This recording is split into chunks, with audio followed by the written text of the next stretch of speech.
আপনারা তো সবাই জানেন যে লালমনিরহাট শহর ছিল রেলের ঐতিহ্যবাহী শহর। ব্রিটিশ আমলে এটি গড়ে উঠেছিল, তখন এটি আধুনিক শহর হিসাবে পরিগণিত হতো।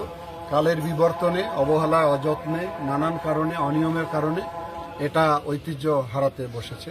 আমরা দীর্ঘ আলোচনা করলাম রেল কর্মকর্তাদের সঙ্গে, যারা অবৈধ দখলদার রয়েছে। সরকারের যে নীতিমালা রয়েছে, সেই নীতিমালার আওতায় যদি কেউ সেখান থেকে লিজ গ্রহণ করতে চায়, তাহলে সেই নীতিমালা অনুযায়ী তাদেরকে লিজ দেওয়া হবে এবং পরিত্যক্ত জায়গাগুলো তাতে পুনরুদ্ধার করা যায় এবং হারিয়ে যাওয়া যে প্রতিষ্ঠানগুলো আছে এগুলোকে আবার স্বাভাবিক জায়গায় নিয়ে আসা যায়। সে ব্যাপারে আমরা অনেক দীর্ঘ আলোচনা করেছি। ওনারা কিছু প্রস্তাবনা আমাকে দিয়েছেন, আমি সেটা ঢাকায় গিয়ে কাজ করব। বিশেষ করে আমাদের এই যে অফিসার্স ক্লাব, এটা একটা ধ্বংসস্তূপ হয়েছে। এমটি হোসেন আমাদের বিলুপ্ত প্রায়, মগলহাট রেল লাইন বিলুপ্ত হয়েছে। এগুলো অনেকগুলো কাজ, অনেকগুলো নিয়ে আলোচনা হয়েছে এবং সরকারের উন্নয়নমূলক কাজে রেলের জায়গার যদি প্রয়োজনীয়তা দেখা দেয়, রেল সেখানে আমাদেরকে সহযোগিতা করবে। বুড়িমারি এক্সপ্রেস চালু, বুড়িমারি আমাদের র্যাক এবং এটা ইঞ্জিন সাপেক্ষে আমরা একটা সিদ্ধান্ত নিব।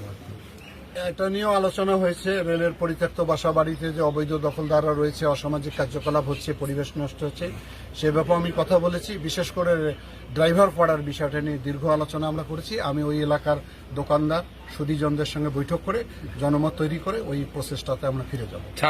কোনো দুর্নীতিকে আমরা প্রশ্রয় দিব না, দুর্নীতির ব্যাপারে জিরো টলারেন্স। তবে সব দুর্নীতির পিছনে আগে তথ্য সংগ্রহ করে আমার মনে হয় সঠিক নিউজ পরিবেশন করার দায়িত্বটা গণমাধ্যমের।